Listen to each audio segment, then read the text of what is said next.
Hello les amis, bienvenue dans un nouveau épisode du Sad Ben Show, le podcast pour les e-commerçants, le business en ligne, l'entrepreneuriat en général.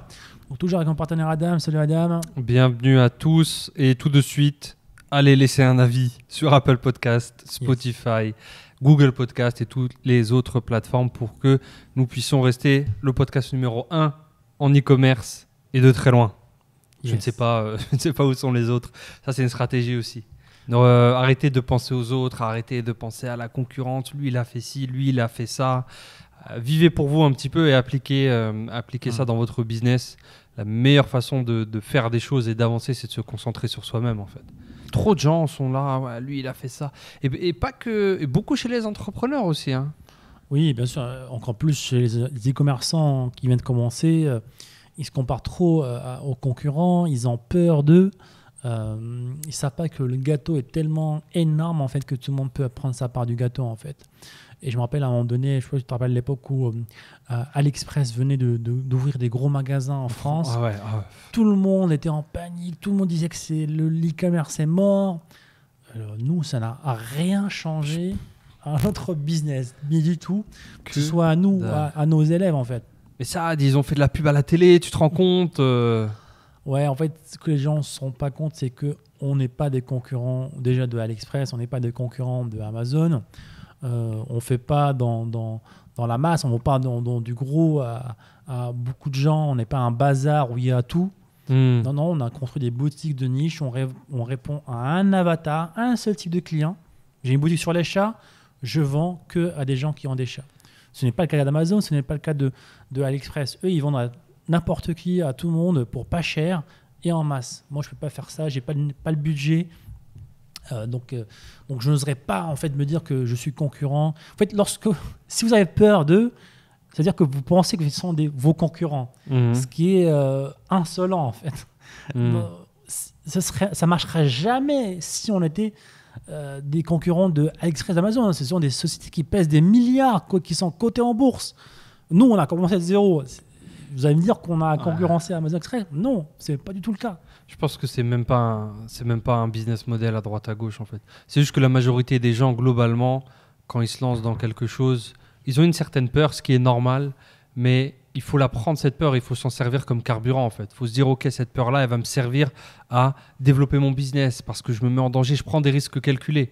Mais la majorité des gens se laissent aspirer par ça et chaque nouveau petit problème, c'est ah ben je le savais en fait, c'est sûr, j'en étais sûr que ça allait pas marcher. Et c'est bon aussi, c'est la vie aussi. Hein. Quand tu roules et ton pneu il crève, tu vas pas dire que le concept de voiture ne fonctionne pas et que il faut tout arrêter, il faut plus jamais te construire de voiture.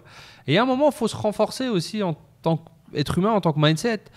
Quand vous avez eu des mauvaises notes à l'école, mais vous avez fini par avoir votre diplôme, vous n'avez pas remis en cause toute l'institution de l'éducation nationale. Et là, c'est la même chose en fait. Ça fait partie du jeu. Il y aura des choses qui vont se passer, il y a des hauts, il y a des bas. Maintenant, il faut arrêter de chouiner 5 minutes.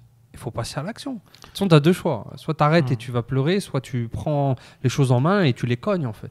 Moi, je me souviens, quand on s'est lancé, une chose sur laquelle on ne tergiversait pas, c'est problème après problème. Ça venait, boum, on lui mettait une claque, on avançait.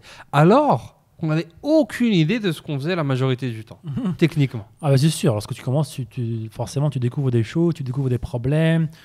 Tu vas te prendre quelques claques, il faut se relever. Hein. C'est comme ça qu'on devient entrepreneur. Et si vous voulez de la récompense financière ou autre, il faut encore une fois être solide.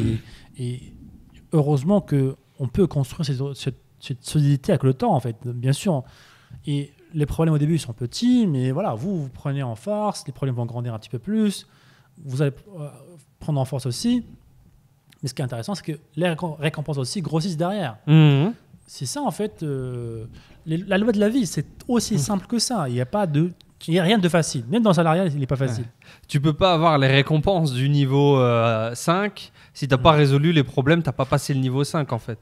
Donc, le concept de « je veux gagner 5 000 €, mais par contre, je ne vais avoir aucun problème, je ne veux pas passer tous les problèmes pour monter à ce niveau-là », c'est le monde des bisounours, ça n'existe pas. Ouais, et c'est ça ce qu'on retrouve en fait dans le salariat, en plus ou moins, c'est que on a des tâches précises qui se répètent et voilà, c'est la même routine, c'est le même salaire qui ne bouge pas. on se plaint, mais en fait, forcément, en fait, vous faites la même chose tous les jours. Forcément, il n'y aura pas d'évolution. Tu résous les problèmes du niveau 1. Tu es dans une boucle, en fait. Tu restes au niveau 1 toute ta vie. Peut-être tu vas passer au niveau 2 après 30 ans. Et c'est pour ça que les récompenses restent de niveau 1. C'est pour ça que tu as besoin de travailler 30 ans pour passer au niveau 2. Mais en tant qu'entrepreneur, on peut avancer rapidement, mais bien sûr, il y aura aussi des problématiques qui vont venir et il faut aussi pouvoir les résoudre. C'est l'ascenseur des niveaux. C'est logique quand tu le présentes comme ça. Après, le plus gros piège, c'est que dans le salariat, tu commences déjà au niveau 1. Donc, tu as déjà passé le niveau 0 dans un sens parce que tu as fait, et ça les gens l'oublient tout le temps, tu commences au niveau 1, donc tu as directement un salaire et des récompenses du niveau 1 dans le salariat parce que tu as passé X années de ta vie à faire des études 8 heures par jour dans une thématique donnée, où tu as appris un métier, où tu as été en formation. Pendant ce temps, tu as investi des dizaines de milliers d'euros pour te loger et te nourrir, ce qui t'a permis d'avoir ce job et de commencer au niveau 1. Donc, tu n'as pas commencé sans effort déjà. Tu as eu tout un set d'efforts qui a été fait pour arriver à ce niveau 1. Dans l'entrepreneuriat, les gens, ils commencent, donc on reprend au niveau 0, on enlève tous les efforts du diplôme et autres parce que c'est pas le même jeu, mais ils comprennent pas qu'il faut passer logiquement de 0 à 1. Je comprends pas ça, pourquoi je suis pas au niveau 1 directement comme dans le salariat? Non, dans le salariat, ton niveau 0, il était avant, c'était pendant 6-7 ans. Dans l'entrepreneuriat, c'est peut-être 6-7 mois quand tu vas passer ce 0 à 1. Et c'est dans cette période-là que la majorité des gens n'auront jamais le câblage et vont juste abandonner parce qu'ils vont dire ça marche pas, j'ai jamais été arrivé au niveau 1, il n'y a pas de niveau 1, c'est pas possible. Si je n'y arrive pas, personne n'y arrive, ça n'existe pas. Ça c'est autre chose, c'est pareil, c'est un concept, c'est limite de la folie, de la mégalomanie de se dire si j'arrive pas à le faire, c'est que ça ne marche pas. Oui, bien sûr, ça fait mal de pointer le doigt vers soi et se dire tiens, c'est à cause de moi, ça marche, mais c'est parce que je n'étais pas discipliné, je n'étais pas motivé, j'ai pas pris ça au sérieux. J'avais des attentes trop grandes par rapport à mon niveau. Moi, je suis niveau 0 et je veux déjà faire des milliers d'euros instantanément, rapidement. Donc, il y a plein de choses qu'il faut voir d'abord.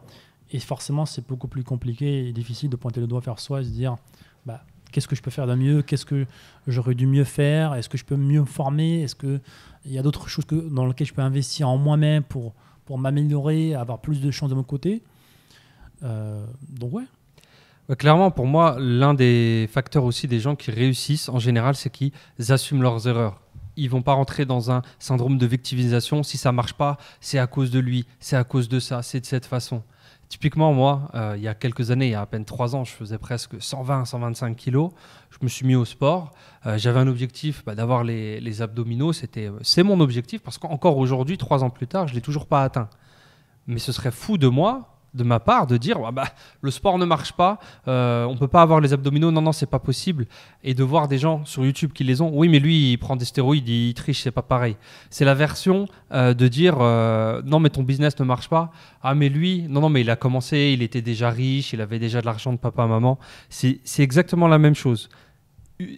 Quelquefois, ça va être vrai. Oui, il y a des mecs qui prennent des stéroïdes, oui, il y a des mecs qui ont démarré avec des capitaux, etc. Mais la majorité des gens, c'est pas le cas. Et ils l'ont fait. Donc, il faut se remettre en cause soi-même. Peut-être que je ne mets pas les efforts qu'il faut. La majorité des millionnaires aujourd'hui dans le monde, c'est des self-made. C'est-à-dire qu'ils sont partis de zéro, tout simplement. Qui n'ont pas hérité, qui n'ont pas eu des aides, qui ont tout simplement construit leur propre business. Et ça, c'est un fait. C'est une statistique, tout simplement, qui existe, que vous pouvez retrouver sur Google, tout simplement. Elle pique, celle-là, cette statistique. Ouais. Quand tu l'absorbes vraiment, tu te dis OK. En fait, les gens sont partis vraiment de zéro et ils l'ont fait. Ouais, c'est pour ça qu'aujourd'hui, on a aussi une petite partie des gens qu'on appelle les haters qui n'aiment pas ce qu'on fait, ce qu'on représente, ce qu'on dit aussi, tout simplement, en fait. Parce que, en fait, ça leur fait mal de se dire ils ont réussi. Donc, inconsciemment, ils se disent moi aussi, je peux le faire, mais je ne vais pas le faire et je ne suis pas assez motivé pour le faire. Donc, il y a un problème. C'est une arnaque, ça ne marche pas. Voilà, juste pour ne pas se pointer le doigt vers soi et se dire en fait, je ne veux pas le faire tout simplement parce que je ne suis pas motivé et je ne suis pas assez discipliné. C'est de l'autodéfense. C'est des mécanismes humains d'autodéfense. Et continuer à se dire ceux qui réussissent, ils sont spéciaux, ils ont hérité, ils sont des génies. Mais voir des personnes comme soi, ça pique. qui ont réussi de zéro, ça pique parce que... c'est un miroir, quoi. C'est un miroir, tout simplement. Et y en a ceux qui prennent ça comme motivation et ceux qui décident de prendre comme frustration, encore plus de frustration. Donc c'est à vous, en fait, vraiment de changer votre perspective là-dessus, parce que moi aussi, au tout début, j'avais aussi cette perspective-là. Je voyais des gens réussir et inconsciemment, c'était automatique, en fait. Je réfléchissais même pas, c'était automatique. Non, c'est une arnaque, c'est un salaud de riche, ça, c'est un machin. En fait, c'est un système d'autodéfense, en fait, qu'on a, qui nous protège, en fait, de la comparaison et aussi des possibilités de se dire « Ah, c'est possible ». C'est-à-dire qu'on ne croit pas en soi, tout simplement, en fait. On ne croit pas en ses compétences. Et ça, c'est une croyance qu'il faut casser. Et lorsque vous changez de perspective, vous vous dites « Ah, si lui, il l'a fait, moi aussi, je peux le faire. Je peux faire même mieux ». Forcément, votre perspective sur le monde change complètement. Et je pense que c'est ce qui fait la grosse différence dans l'entrepreneuriat. Et c'est un de mes objectifs, en tout cas moi, de montrer ça. Pas forcément les tactiques, tout ça, ça évolue, les tactiques, les stratégies, ça évolue. Mais juste de dire, ah tiens, c'est possible. Lui, il a réussi. Pour moi, c'est largement suffisant. C'est une des plus grosses valeurs et plus grosses astuces qu'on peut vous partager, en fait.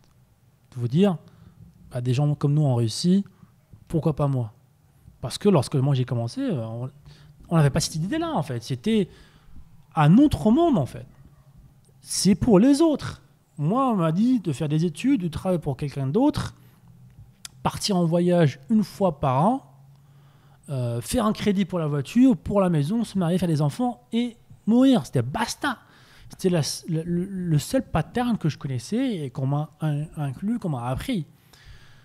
Mais lorsque j'ai commencé à voir d'autres personnes sortir un petit peu de la matrice et d'aller voyager, de travailler depuis leur laptop, de créer un business en partant de zéro, de faire des millions, juste le fait de prononcer ce mot-là, en fait, c'était pour moi incroyable. Mais j'ai vu des personnes sans forcément qu'aujourd'hui, par exemple, je vois comme des mentors, en fait, qui n'ont pas, parce que beaucoup de gens disent ouais, mais tu as eu des mentors qui t'ont donné les stratégies. Non, la plupart des mentors que j'ai eus m'ont juste donné des nouvelles croyances. Ce ne sont pas des tactiques, ce ne sont pas des stratégies. Nouvelles croyances. Casser des plafonds de verre. Ouais.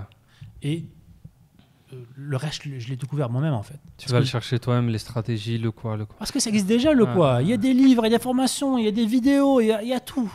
Et tant que tu penses pas que tu peux le faire toi-même vraiment profondément et sincèrement, c'est invisible pour toi, tu le vois. Tu peux avoir toutes les stratégies du monde, ça. Et c'est pour ça que je pense que, comme tu l'as très bien dit, le premier voyage qu'on a à faire quand on se lance dans ce business en ligne, quand on se lance dans l'entrepreneuriat, c'est vis-à-vis de soi-même. C'est casser ses croyances limitantes. C'est reprendre son potentiel qu'on avait quand on était un petit peu enfant, où on se disait que tout est possible. Les gens ils disent oui, les enfants, ils ont cette naïveté enfantine de dire je veux être astronaute, je veux être musicien, je veux faire ci, je veux faire ça. C'est leur plus grande force, en fait. Et c'est pour ça que les enfants chez qui on va cultiver ces forces-là, souvent, tu vas voir qu'au final, il est devenu musicien, il est devenu sportif, il est devenu ci, il est devenu ça. Et il l'a fait vraiment de manière positive. Ouais. Et quand on va réfréner tout ça, on rentre dans un cercle vicieux où on a des gens après qui ne croient plus en eux, qui pensent que c'est pour les autres, qui pensent que lui, il a eu de la chance, lui, il a ça. Et ça mène nulle part. Peu importe le business, peu importe la catégorie ou ce que vous voulez faire, ça ne mène nulle part. Ouais, absolument. Et en fait, comme tu as dit, l'imagination, lorsqu'on pense à un enfant, on pense à une imagination infinie où tout est possible. Et plus on grandit, et les gens disent que cette imagination, elle meurt, en fait. Tu vois. Mais en fait, elle ne meurt pas, en fait. Elle est juste négative. Elle devient négative, en fait. Parce que, ce qui est pire, limite. Ouais, en fait, on s'imagine tous, je vais me réveiller tard, je vais rater le métro, je vais arriver en retard. Et on vit dans cette imagination, en fait, négative, en fait. Et c'est un très, très bon outil, très puissant. Malheureusement, on en perd le contrôle, en fait, qui est mal utilisé. Donc, si vous reprenez le contrôle sur votre imagination et, par exemple, vous imaginez réussir dans l'entrepreneuriat, vous imaginez être quelqu'un de chanceux. Moi, je connais beaucoup de gens qui passent toute leur vie à dire « je ne suis pas chanceux ». Genre, c'est par défaut, moi, je ne suis pas chanceux. mais on devient chanceux en le pensant. Il y a eu des études qui ont été faites. C'est pour devenir chanceux, il faut penser qu'on est chanceux. Et ça, encore une fois, c'est cet outil d'imagination qu'il faut utiliser pour son bien-être et non pas comme il est utilisé aujourd'hui par la majorité des gens, encore une fois, de manière inconsciente, que dans le négatif. On s'imagine le pire tous les jours. Ouais, il faut reprendre les rênes maintenant. Peu importe le pourquoi du comment vous êtes arrivé à ce stade-là, il faut se recabler et s'autoriser à se récompenser, s'autoriser à se visualiser dans de meilleures situations. Je mérite la villa au bord de la mer, je vais l'avoir. Elle est à moi, je vais aller la chercher. Je vais aller chercher l'école pour mes enfants. Elle est à moi, je les vois déjà, ça va être cette école, ça va être ça. Je veux cette voiture, je vais aller la chercher, je vais la prendre. Quand je vais la conduire, ça va se passer comme ça. Et là, lorsque vous savez ce que vous voulez, vous le visualisez et même vous le matérialisez, ben vous allez voir que inconsciemment, de manière un peu magique, votre cerveau il va trouver des moyens d'arriver à ça. Que ce soit aller se former, que ce soit aller lancer un nouveau business ou tester de nouvelles choses. Quand il a un but, le cerveau, c'est l'outil le plus puissant qu'on ait de très loin. On va aller trouver le pourquoi du comment. Et je pense que moi, à titre perso, c'est ce qui m'a mené là où j'en suis et j'espère va me mener encore plus loin, peu importe la catégorie de la chose, c'est que à cette époque, quand je me suis lancé, j'ai écouté aucun podcast. Forcément, il y a un moment où tu es au niveau zéro. Et c'est le pourquoi, où tu veux aller, l'imagination de toi. Ah, je vais être libre, je vais gagner 5 000 €, je vais pouvoir faire ça, qui te booste à aller chercher des trucs, à aller creuser. Et après, tu trouves des trucs quand tu creuses. Mais si tu t'imagines pas que tu vas trouver un trésor, bah, tu vas jamais commencer à creuser. Et tu vas dire, mais je comprends pas, personne m'a indiqué exactement l'outil à utiliser. Creuse en fait, creuse. Ouais, et je comprends aussi que les gens en fait, arrêtent de rêver à un moment donné parce que il y a aussi l'entourage en fait. Moi aussi, lorsque j'ai commencé ma carrière dans le salariat, un truc qui me faisait vraiment mal au cœur, c'est je voyais mes rêves s'éteindre tout doucement en fait. C'était un feu qui s'éteignait tous les jours un tout petit peu plus à cause de l'entourage en fait. Parce que beaucoup de gens sont frustrés, beaucoup de gens n'ont pas réussi et dès qu'ils voient que tu as une lueur où tu veux, tu es rêveur, là ils t'attaquent. Ils t'attaquent, ils te frustrent en fait. Ils se moquent de toi en fait. Si par exemple, tu ne peux pas aller dans ton job et dire aux gens tu as un salarié, tu dis tiens, j'aimerais bien avoir une Ferrari par exemple. Tout le monde va se moquer de toi. Mais en fait, ces gens-là sont eux-mêmes frustrés en fait. Eux-mêmes ne croient pas en eux en fait. On se rend compte de toi en fait. Ils ne croient pas en eux. C'est pour ça que il ne faut pas écouter ces gens-là. Il faut être empathique envers eux en fait. C'est-à-dire, au début, ils se sentent mal en fait. C'est eux qui sont mal à l'intérieur pour se moquer de mes rêves à moi. Donc, essayez d'encourager les gens autour de vous à rêver. Franchement, se moquer des rêves de quelqu'un avec maintenant un peu plus de maturité, je me rends compte, c'est horrible. C'est l'une des pires choses que tu puisses faire à un être humain. Et ça traduit malheureusement beaucoup d'un état personnel qui n'est pas forcément au mieux. Et c'est une boucle aussi, parce que toi aussi, à un moment donné, on va tellement se moquer de toi que forcément, dès que quelqu'un va partager quelque chose avec toi, tu vas te moquer de lui et c'est ainsi de suite. Donc, et cette boucle, tu peux aussi l'inverser. Tu peux la rendre vertueuse petit à petit et on essaie justement en faisant ça. Moi, dès que quelqu'un me partage des objectifs, des rêves, on l'encourage au maximum et j'espère que lui aussi ira faire la même chose plus tard, encourager les gens à suivre leurs rêves. C'est le premier pas. Ça peut paraître bateau. À chaque fois, on va nous dire mais dis-moi sur quel bouton j'appuie pour devenir riche. Tu n'iras nulle part. Je peux te donner les codes tout de suite de ce que tu veux, tu ne sauras pas les utiliser. Ce sera trop gros pour toi. Tant que tu n'as pas la fondation qui est ça, en fait, parce que les stratégies, les techniques, ils changent, tout change, en fait. Mais si tu n'as pas une fondation solide, peu importe la tactique que tu as, tu n'auras jamais construit un truc sur le long terme. Pourquoi la majorité des gagnants au loto deviennent tous pauvres, en fait ? Parce qu'ils n'avaient pas d'éducation financière, ils n'étaient pas préparés à recevoir une telle somme. Aujourd'hui, tu me fais gagner au loto. Je peux dire que parce que j'ai une éducation financière, parce que je me suis formé, parce que j'ai investi en moi, parce que j'ai pris le temps d'évoluer en tant que personne, sur mes compétences, pas sur des techniques externes, pas sur quel bouton j'appuie, quel business je fais pour devenir riche, je vais être capable d'utiliser ces gains du loto pour les faire travailler derrière, les faire fructifier. Et c'est la même chose partout en fait. Il faut arrêter de chercher aussi ça, je le vois tout le temps. Et pas que chez les débutants, franchement, même chez des personnes qui font déjà du chiffre et tout. Et on en a été victime nous-mêmes. Mais quand on le voit et quand on le sait, c'est vraiment pas top. ce syndrome de l'objet brillant, du nouvel hack pour faire du cash rapide, facile. Ça n'existe pas l'argent facile en fait. Si aujourd'hui il y a quelqu'un qui vous propose de faire quelque chose pour avoir de l'argent rapidement, facilement, sans rien faire, assuré à 100%, c'est le monde des bisounours. Ça n'existe pas, fuyez tout de suite. Et ça on le voit franchement, même, je vais le dire franchement, même à Bangkok, même dans l'entourage plus ou moins lointain, j'entends des fois des gens, des entrepreneurs qui tentent des choses, mais je me dis, tiens, c'est bizarre, ça me semble objet brillant ça. Ouais, il y a de ça aussi, mais je pense qu'il y a aussi, ils sont créés un piège, un lifestyle en fait, qui nécessite un certain revenu. Et ils ont adapté leur lifestyle au pic de leur business.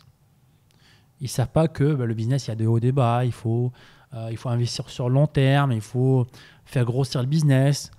Donc, c'est une erreur que font beaucoup d'entrepreneurs et c'est pour ça que ils se retrouvent dans une situation de peur, en fait, de scarcity où là, mon lifestyle baisse, j'ai un loyer, j'ai ça. J'ai une apparence aussi auprès de la communauté que je dois maintenir.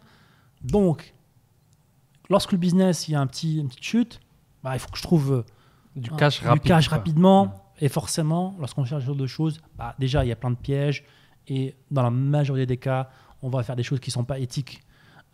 Et malheureusement, ça peut être une boucle infernale. Et ça ne va pas durer sur le long terme aussi. Oui, ça ne va pas durer sur le long terme. Mais c'est des solutions provisoires qui vont...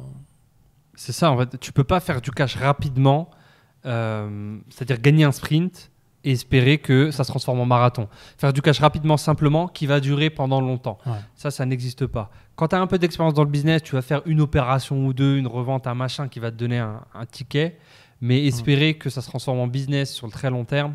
En général, générer des revenus sur le très long terme à haut niveau, là on parle vraiment de sommes un peu plus élevées, de gros business, la période du début, c'est pas une machine à cash le truc. C'est même des fois pas une machine à cash pendant des années pour de très grosses entreprises où ils perdent des millions pendant des années, mais derrière, la courbe s'inverse. Et souvent, les gens, ils veulent arriver à un certain niveau. Après, c'est une transition aussi. Nous, on vous dit ça, mais on a nos propres transitions. À chaque fois, tu as des nouveaux plafonds de verre à aller casser. Mais moi, je parlais de ce plafond de verre que je vois un petit peu dans les sphères de jeunes e-commerçants, entre guillemets, qui commencent à réussir. Le piège classique en fait, ils ne sont jamais vraiment indépendants financièrement parce que leur lifestyle suit leur revenu, en fait. Dès qu'ils gagnent 10 000 € par mois, ils dépensent 10 000 € par mois. Donc, ils ne sont jamais dans la sécurité financière. Ils n'arrivent jamais à construire un vrai business solide. Ils sont toujours dans le court terme. Et malheureusement, à un moment donné, si ton identité est en risque, en fait, donc forcément, tu vas chercher des solutions temporaires, pas éthiques. Donc, faites attention, s'il vous plaît, à ça. Ça, c'est un mix d'éducation financière. Même à notre niveau, je suis toujours en train de réfléchir. Moi, des fois, j'ai des messages de connaissances ou de personnes que je connaissais avant mon aventure entrepreneuriale qui me disent « Mais attends, pourquoi tu n'as pas acheté une voiture là ? Pourquoi tu ne te mets pas bien, tu vois ? Pourquoi tu n'as pas une voiture à des dizaines de milliers d'euros, etc. » Parce que c'est de la planification, en fait, ce genre d'achat aussi. Je ne vais pas acheter une Rolls ou une Ferrari ou quoi que ce soit, même si j'en aurais les moyens, si ça représente 50%, 20%, 30% de mon net worth, c'est-à-dire de ma fortune. Ça n'a aucun sens. Et on l'oublie vite, ça. Quand on commence à prendre 10, 15 000 euros, tiens, pourquoi je n'achèterais pas une montre à 15 000 ? Je prends 15 000 par mois. Le mois prochain, je vais récupérer 15 000. Ouais, c'est ça, en fait. Et ce n'est pas ça, être un entrepreneur. Surtout au début, en fait, lorsqu'on est dans ces premières années dans son business, le meilleur investissement que vous pouvez faire, c'est en vous, d'abord. En deuxième, c'est votre business. Donc, ne tombez pas dans les tentations tout ce qui est bling-bling, tout ce qui est lifestyle inutile, qui vous coûteront beaucoup d'argent parce que, tu as un business qui tourne. Imaginons une boutique e-commerce qui te fait, 10 000 € par mois net dans ta poche. Le meilleur investissement que tu peux faire, c'est dans cette boutique-là. Parce que cette boutique-là, j'imagine qu'elle te fait un retour sur investissement d'au moins 100%. Fois 2. Ce qui est inimaginable, en fait. Il n'y a aucune bourse, aucun cours en bourse qui te fait du fois 2 par mois. Donc, au lieu d'acheter, une Rolex, au lieu d'acheter une voiture, au lieu d'acheter, de partir en vacances, c'est cet argent-là que tu auras pu investir dans ta boutique, dans ton équipe, en toi, tout simplement, pour avoir des retours sur investissement complètement fous. L'investissement en soi est le meilleur investissement possible. Le retour sur investissement est littéralement infini, je dirais. Hein. Vous apprenez une compétence ou une nouvelle technique, vous allez pouvoir l'utiliser pendant toute votre vie. Et le retour sur investissement sur ça, et pour moi, est complètement fou. Au lieu de ralentir son business, la croissance. Et on sait que dans le business, tout ce qui ne grandit pas meurt. Donc faites attention, s'il vous plaît, à vos finances, même lorsque vous gagnez beaucoup d'argent, encore plus lorsque vous gagnez beaucoup d'argent, parce qu'il y a forcément beaucoup plus de tentations. Et si vous n'avez pas les bagages pour gérer ça, vous pouvez tomber dans des pièges. Tout quand tu es parti de zéro, quoi. Ouais. Tu découvres. Et on connaît par exemple une personne ici dont on ne mentionne pas le nom, qui habitait à Bangkok, je crois, il n'habite plus à Bangkok, qui avait fait beaucoup d'argent rapidement avec le Bitcoin, avec les crypto-monnaies, qui avait un certain lifestyle, qui avait, dans une des plus belles tours ici en Thaïlande, il vivait très très bien. Mais lorsque les cours ont baissé, en fait, il n'y avait rien. En fait. Il n'y avait pas de compétences, il n'y avait plus de bagages, en fait. Et cette personne-là devait maintenir son lifestyle, son niveau de vie, parce que c'était son identité à elle, parce que maintenant, ça fait 2 ans, 3 ans qu'il vit comme ça. Donc, malheureusement, ce qu'elle a commencé à faire, cette personne-là, c'est trouver des magouilles, des choses pas éthiques du tout, même très dangereuses pour gagner de l'argent, pour maintenir ce lifestyle-là. Et cette personne, on l'a croisée plusieurs fois avec Adam. Donc, faites attention, s'il vous plaît, les amis.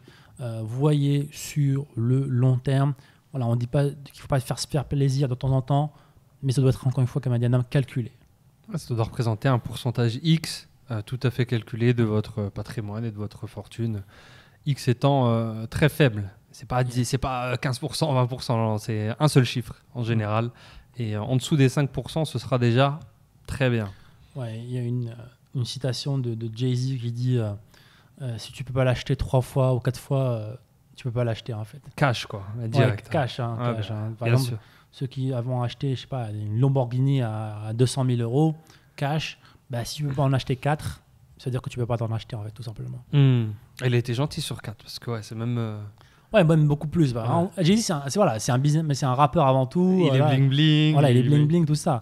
Moi, je connais des mentors à moi qui me disent, par exemple, la voiture doit représenter 1% de ton net worth. Une miette, quoi. 1%. Demain, tu la craches, tu l'exploses, tu sors du truc, ouais. C'est rien passé. C'est comme si tu avais fait tomber une tasse, quoi. Ce qui n'est pas du tout le cas aujourd'hui. Beaucoup de gens qu'on connaisse qui, limite, ils ont plus peur pour leur voiture que pour leur maman, quoi. Ils la maintiennent plus. Parce que c'est tellement important à leurs yeux, c'est tellement gros, en fait, que ils ont créé un stress pour eux, en fait. Ce n'est pas un loisir, mais un stress. Typiquement, moi, si j'achète une voiture dans le futur, même une belle voiture, comme tu as dit, il faut que ça représente vraiment un très faible pourcentage. Et pour ça, même s'il y a une rayure, même s'il y a un truc, vas-y, c'est bon, tu t'en fous, quoi. Là, tu sais que tu as fait un achat qui est mesuré. C'est un peu comme le téléphone. Bon, aujourd'hui, oui, ça a des téléphones à 800, 900 euros, ça ne représente pas grand-chose. Demain, je l'explose, bon, tant pis. Je ne suis pas heureux non plus, mais je ne suis pas non plus en panique parce que j'ai dépensé 50% de ce que j'avais sur mon compte en banque pour acheter un iPhone, pour être bien dans la société, parce qu'il me faut l'iPhone 13 Pro Max, parce qu'il y a 0,5 mégapixels de plus. Arrête tes conneries. Tu as acheté un iPhone parce que tu as une pression sociale là-dessus et tu aurais mieux fait d'investir cet argent en toi pour te former et acquérir des compétences qui vont te faire gagner de l'argent. Exactement. Ouais, c'est ça. En fait, beaucoup de gens cherchent à impressionner malheureusement. Donc, si vous avez ce problème-là, parce que c'est vraiment un fléau, lorsque vous aurez beaucoup plus d'argent, le problème va devenir encore plus gros. Pour impressionner jouer avec des plus gros joueurs. C'est ça. Vous allez vouloir impressionner des plus gros joueurs qui, ça se trouve, font 3 fois, 10 fois votre net worth et c'est pas du tout le même jeu. Et on connaît des personnes. Par exemple, même ici à Bangkok, qui fréquentent des millionnaires, et moi je sais qu'ils ne sont pas des millionnaires, mais ils les fréquentent tous les jours, dans des soirées, dans des restos. Ils essaient de suivre. En fait. Mais c'est un gros piège. Et plus tard, on les connaît aussi, ils sont mal en fait parce que ils ont passé 6 mois à faire la fête, à aller dans des restos, faire du shopping avec ces gens-là. Mais derrière, ils n'ont pas le même business, ils n'ont pas le même background et ils souffrent financièrement derrière. Donc faites attention à ça les amis, pour si vous voulez avoir une carrière sur long terme et une situation financière sur long terme aussi, parce que ce n'est pas limité qu'à l'entrepreneuriat, c'est même pour les salariés, on peut tomber dans ce genre de piège-là. Donc les amis, il est déjà tard ici, il fait déjà nuit ici en Thaïlande. On a commencé un petit peu tard ce podcast-là. Donc on a souhaité quand même le faire pour vous souhaiter, pour vous faire un petit coucou. Et on va aussi les amis reprendre les podcasts à l'heure convenue et avoir plus d'invités, on l'espère, dans le GD Show. Alors, plus d'avis sur Apple Podcast, Spotify, Google Podcast égale plus d'invités. C'est une équation prouvée. Yes. Alors laissez-nous les amis un petit pouce bleu sous la vidéo. Dites-nous si on vous a rapporté des astuces, de la valeur dans ce podcast-là. Et on se dit à très bientôt. Samedi prochain. Ciao. Ciao, ciao.